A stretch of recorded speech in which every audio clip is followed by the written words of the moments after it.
Hey friends, if Windows 11 Nightlight is not working, then please watch this video. I will guide you through the process.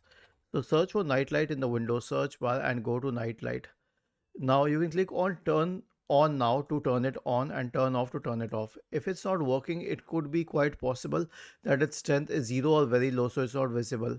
I suggest keeping it at least 50%. If that doesn't work either, then search for Device Manager in the Windows search bar and go to the Device Manager.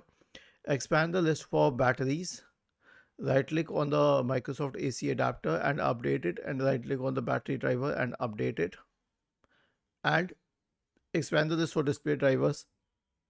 Update all the display drivers.